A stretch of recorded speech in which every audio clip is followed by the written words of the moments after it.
SBI mutual fund द्वारा अपना नया एनएफओ लॉन्च किया जा रहा है जो कि SBI dynamic asset allocation active fund of fund के नाम से जाना जाएगा। इस एनएफओ के अंदर आप 25 अगस्त से लेकर 8 सितंबर 2025 के बीच में निवेश कर सकते हैं।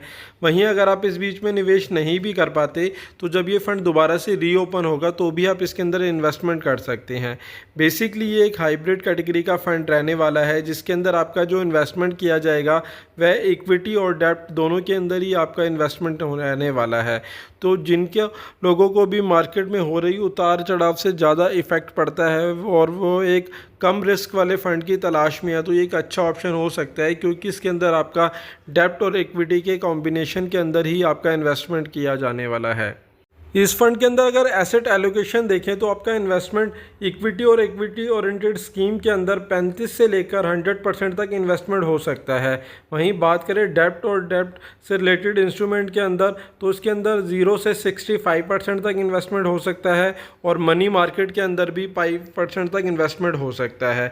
तो इसके अंदर आपका इक्विटी और डेब्ट दोनों का कॉम्बिनेशन रहने वाला है। वहीं मार्केट कंडीशन के अकॉर्डिंग ही इक्विटी और डेब्ट के पोर्शन के अंदर उतार चढ़ाव होता रहेगा, जिससे आपके पोर्टफोलियो में एक बैलेंस आपकी इन्वेस्टमेंट की स्ट्रेटेजी बनी रहे और आपको जिस समय जिस कैटेगरी के अंदर आपको इन्वेस्टेड रहना चाहिए उसके अंदर ये आपको इन्वेस्टेड रखने में मदद करेगा। क्योंकि जब मार्केट कंडीशन के अंदर ज़्यादा गिरावट आएगी तो उस टाइम पर फंड मैनेजर अपने अकॉर्डिंग अपना एलोकेशन इक्विटी और डेब्ट के अंदर कम या ज़्यादा कर सकता है। इसके अंदर आपको कुछ भी कोई छेड़ाखानी करने की ज़रूरत नहीं है अपने पोर्टफोलियो में।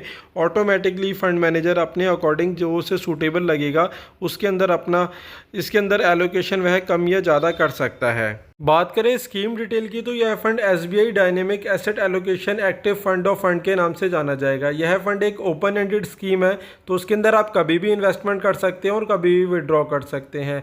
वहीं इस फंड के अंदर आपका नज़रिया अगर कम से कम 3 से 5 साल का हो तो ही इसके अंदर इन्वेस्टमेंट की सोचें। वहीं इस फंड के अंदर आप 25 अगस्त से लेकर 8 सितंबर 2025 के बीच में निवेश कर सकते हैं और अगर आप इस बीच में निवेश नहीं भी कर पाते तो जब ये फंड दोबारा से रीओपन होगा तो भी आप इसके अंदर इन्वेस्टमेंट कर सकते हैं।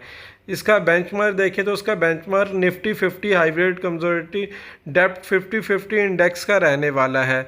वहीं इसके फंड मैनेजर देखें तो उसके फंड मैनेजर मिस निधि चावला और मिस्टर अरिनुद्दु भट्टाचार्य रहने वाले हैं।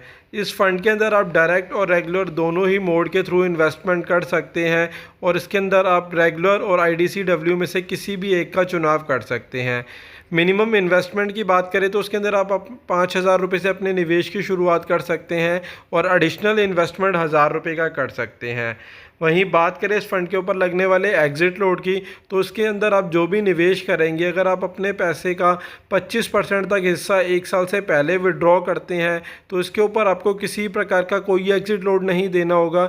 वहीं बाकी के बचे हुए अमाउंट के ऊपर आपको 1% का एग्जिट लोड देना होगा अगर आप 1 साल से पहले विड्रॉ करते हैं और 1 साल के बाद विड्रॉ करेंगे तो उस पर किसी प्रकार का कोई एग्जिट लोड नहीं रहने वाला। वहीं दोस्तों अगर आप इस फंड के अंदर निवेश की सोच रहे हैं तो इन्वेस्टमेंट से पहले एक बार अपने फाइनेंशियल एडवाइज़र से सलाह ज़रूर ले लें और आपका नज़रिया कम से कम 5 साल तक का हो तो ही आप इसके अंदर इन्वेस्टमेंट की सोचें। दोस्तों आशा करता हूँ मेरे द्वारा दी गई जानकारी आपके लिए उपयोगी सिद्ध होगी और यदि आपको वीडियो अच्छा लगा हो तो प्लीज़ इसे लाइक शेयर करें और चैनल अभी तक आपने सब्सक्राइब नहीं किया है तो प्लीज़ इसे सब्सक्राइब करें। धन्यवाद दोस्तों।